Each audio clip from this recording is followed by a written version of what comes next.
King Tutankhamun was buried for nearly 3,500 years. Some think the invocation of the Curse of Tutankhamun was just retribution for the violators of his tomb. What is fact? What is fiction? Is the curse really real? King Tut's tomb was discovered by Howard Carter on the 4th of November, 1922. Lord Carnarvon financed the excavation. No finer human interest story, no more thrilling drama, no greater archaeological revelations could be summoned from history or the most vivid imagination than is told by the mute objects in this tomb of King Tutankhamun. Mute objects that spread with golden eloquence and whose message is now being revealed to the world. Articles like this one set the stage for the Curse of Tutankhamun to unfold. The day the tomb of King Tut was opened, a cobra attacked the pet canary, which belonged to Lord Carnarvon. This was seen as an omen, as a rearing cobra emblem was associated with the protection of the pharaohs. Again, the newspaper said, "It has been easy to weave a legend that brought in the little bird, which in some ways symbolized the modern spirit of civilization, and the cobra, which stood for the powers of old dynasties." On the 5th of April, 1923, Lord Carnarvon died after nicking a mosquito bite with his cutthroat razor. When the mummy of Pharaoh Tutankhamun was later unwrapped, a wound was found on the cheek of the mummy in the same position as the mosquito bite.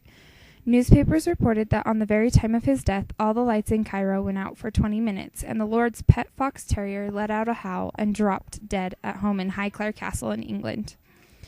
An inscription was said to be found on the mud base of a candle that was set on the Anubis shrine that stated, "It is I who hindered the sound from choking the secret chamber.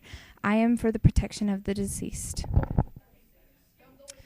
Other stories of the curse exist. One was found on the tablet in the antechamber of the tomb that stated, "Death will slay with his wings whoever disturbs the peace of the pharaoh." However, Carter regarded this as nonsense, we are told, but the find scared away the local workers. All mention of the tablet was wiped from the record. The tablet disappeared and had never been photographed or sketched. Another has the text on the door of the second golden shrine, "They who enter this sacred tomb shall swift be visited by the wings of death."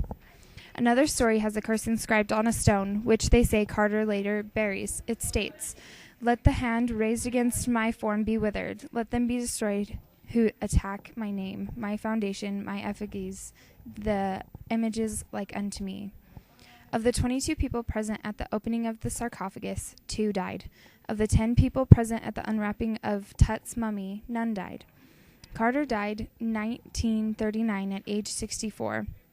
It is rumored that the use of poisons and malediction of various degrees were used in the building of the tombs of the pharaohs. Newspapers said those most intimately connected with the tomb during the last few months suffered in some way or another. Even the journalists who covered the story have felt the reaction. 3 of them have been ill.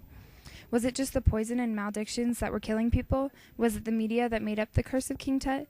Or was the Ka really protecting their beloved boy king? We may never know.